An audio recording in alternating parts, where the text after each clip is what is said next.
Bismillahirrahmanirrahim. Assalamu alaikum dear students. Today my lecture is on operations on matrices.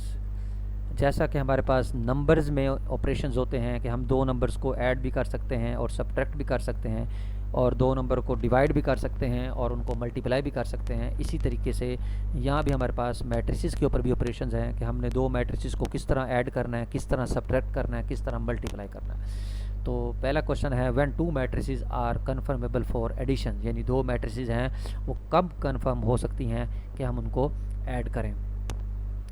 तो two matrices are conformable for additions if both have the same order. सिर्फ उसके लिए एक ही conditions है कि दो matrices को हम तब जमा कर सकते हैं कि जब उनके आर्डर्स जो हैं वो एक जैसे होंगे। तो जैसा कि मिसाल के तौर पर आपके पास है ए आपको दिया हुआ है 2 4 6 -3 7 9, बी दिया हुआ है 1 -3 7 2 3 3। तो जब इनको आप ऐड करेंगे तो किस तरह ऐड करेंगे, उसकी हर पोजीशन का एलिमेंट उसके करस्पॉन्डिंग सेम पोजीशन वाले एलिमेंट्स में ऐड हो जाएगा। यानी 2 जो है वो 1 में ऐड होगा, 4 जो है -3 में ऐड होगा, 6 जो है वो 7 में ऐड होगा, -3 1 में ऐड होगा, 7 3 में ऐड होगा, 9 3 में ऐड होगा। तो आपके पास ये रिक्वायर्ड मैट्रिक्स हासिल हो जाएगी। तो matrices of the different orders can not be added, यानी अगर डिफरेंट आर्डर्स के मैट्रिसेस हैं वो तो आपस में ऐड नहीं हो सकती। Addition is done by adding the corresponding entries of the matrices. उसके बाद हमारे पास है ट्रांसपोज ऑफ ए मैट्रिक्स, यानी किसी भी मैट्रिक्स का हम ट्रांसपोज भी ले सकते हैं। ट्रांसपोज कैसे लेते हैं, अगर किसी भी मैट्रिक्स का आप ट्रांसपोज लेंगे तो उसको हम ए की पावर टी से डिनोट करते हैं और उसको हासिल कैसे होती है, जो रोज़ हैं आप उनको नंबर ऑफ का मतलब जो रोज़ पोजीशन में हैं उनको कॉलम्स में लिख दें और जो कॉलम्स होंगे वो ऑटोमेटिकली रोज़ बन जाएंगे। जिसका मतलब ये है कि रोज़ और कॉलम्स को आपस में इंटरचेंज कर दें तो आपके पास जो है वो उस मैट्रिक्स का ट्रांसपोज हासिल हो जाएगा। तो transpose of a matrix can be obtained by interchanging the rows and columns। तो mathematically A is equal to, अगर A I J M cross N है तो ए की पावर जब टी लेंगे ट्रांसपोज लेंगे तो वो ए आई जे की जगह ए जे आई आ जाएगा और एम क्रॉस एन की जगह एन क्रॉस एम आ जाएगा, क्योंकि उसका आर्डर भी इंटरचेंज हो जाएगा। जैसे आपके पास मैट्रिक्स दी हुई है ए बी सी डी, तो जब इसका ट्रांसपोज लेंगे तो जो ए बी रो में है वो कॉलम में आ जाएगा, जो सी डी रो है वो सी डी कॉलम बन जाएगा। तो वो जो कॉलम थे वो ऑटोमेटिकली देखें रो बन जाएगी। इसी तरह बी मैट्रिक्स है, आपको 1 5 4 और 3 7 9 दिया हुआ है, तो आप जब उसका ट्रांसपोज लेंगे तो 1 5 4 जो रो है वो देखें 1 5 4 कॉलम बन गया, 3 7 9 जो रो है वो 3 7 9 कॉलम बन जाएगा। तो ये एक क्वेश्चन है, एग्जांपल है कि अगर आपके पास एक मैट्रिक्स ए दी हुई हो और बी दी हुई हो तो आपने शो करना है, पहले ए जमा बी कैलकुलेट करना है, फिर उसका ट्रांसपोज लेना है।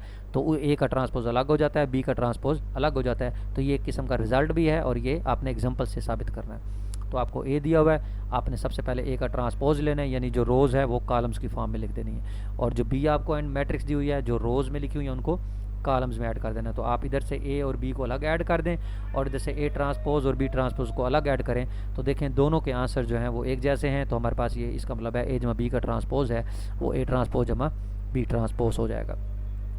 फिर उसके बाद हम मैट्रिसेस को सब्ट्रैक्ट भी कर सकते हैं। तो ये बिल्कुल उसमें सेम कंडीशंस हैं कि ये कब हम उनको सब्ट्रैक्ट कर सकते हैं, जब उनके आर्डर सेम हो जाएंगे। तो इसमें सब्ट्रैक्ट भी उसी तरीके से करेंगे कि आप करस्पॉन्डिंग एलिमेंट जो हैं उनको सब्ट्रैक्ट करेंगे और दूसरी कंडीशन है कि उनके आर्डर जो हैं वो एक जैसे होने चाहिए।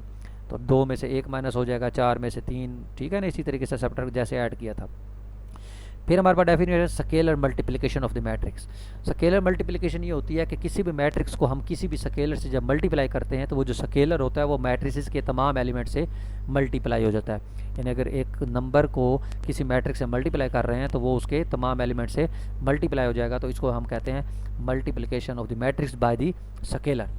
तो a इज इक्वल टू दिया हुआ है 1 2 5 -6 0 7। अगर मैंने 2a फाइंड करना है तो वो जो 2 है वो 1 के साथ अलग मल्टीप्लाई होगा, 2 के साथ अलग होगा, 5 के साथ अलग होगा, -6 के साथ अलग होगा, 0 के साथ अलग होगा और 7 के साथ अलग होगा। तो ये आएगा 2 4 10 -12 0 और 14।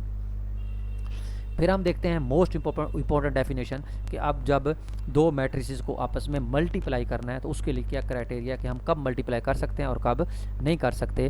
तो two matrices are said to be conformable for the multiplication if number of columns of first matrix which is equal to number of rows of the second matrix. यानी अगर आप एक मैट्रिक्स ए को अगर मैट्रिक्स बी से multiply करना चाह रहे हैं तो आपने नंबर ऑफ ए के जो यानी ए मैट्रिक्स जो है उसके कॉलम्स की तादाद को देखना है और जो बी मैट्रिक्स है उसकी रोज़ की तादाद को देखना है, अगर पहली मैट्रिक्स ए जो है उसके कॉलम्स की तादाद अगर 3 है तो बी की मैट्रिक्स जो है उसकी रोज़ की तादाद 3 होनी चाहिए। अगर ये बराबर है तो तब ये मल्टीप्लाई हो सकते हैं, अदरवाइज़ नहीं हो सकते।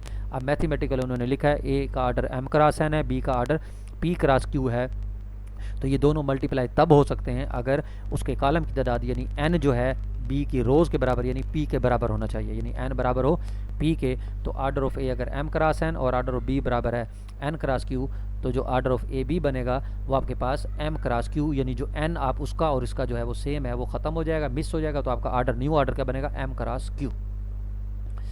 इसी तरीके से आपके पास जैसे कि ये मैट्रिक्स दी हुई है ए और ये मैट्रिक्स बी हुई है, तो आप ए स्क्वायर बी कैलकुलेट करना है, तो आप पहले इजीली पहले ए का स्क्वायर लेने का मतलब है कि आप पहले ए को ए के साथ मल्टीप्लाई करें और फिर उसको जो भी आंसर आए उसको फिर बी से मल्टीप्लाई कर दें। तो कैसे कैलकुलेट करेंगे, ए का स्क्वायर का मतलब है कि ए को ए के साथ मल्टीप्लाई करें, तो उस ए मल्टीप्लाई कैसे करेंगे, यानी जब एक मैट्रिक्स को दूसरे मैट्रिक्स से मल्टीप्लाई करते हैं तो पहली मैट्रिक्स की जो रो है वो दूसरी मैट्रिक्स के कॉलम्स के साथ मल्टीप्लाई होगा, यानी 2 2 4 हो जाएगा, -1 1 हो जाएगा और 0 × 1 0 हो जाएगा। फिर पहली रो को पहले कॉलम से मल्टीप्लाई किया, फिर पहली रो को फिर दूसरे कॉलम्स के साथ किया, फिर पहली रो को तीसरे कॉलम के साथ किया, यानी पहली रो को आपने दूसरी मैट्रिक्स के तमाम कॉलम्स से मल्टीप्लाई करना है, तो आपके पास ये फर्स्ट रो आ जाएगी।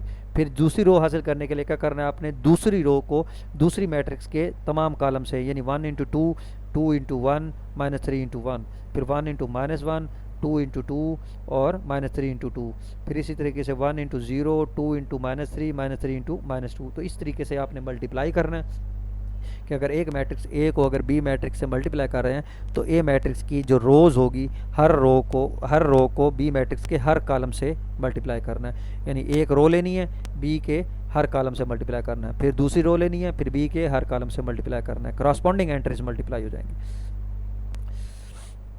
तो ये आपके पास ए स्क्वायर हासिल हो जाएगा, फिर उस ए स्क्वायर को आप बी से मल्टीप्लाई कर दें तो आपके पास ए स्क्वायर बी हासिल हो जाएगा।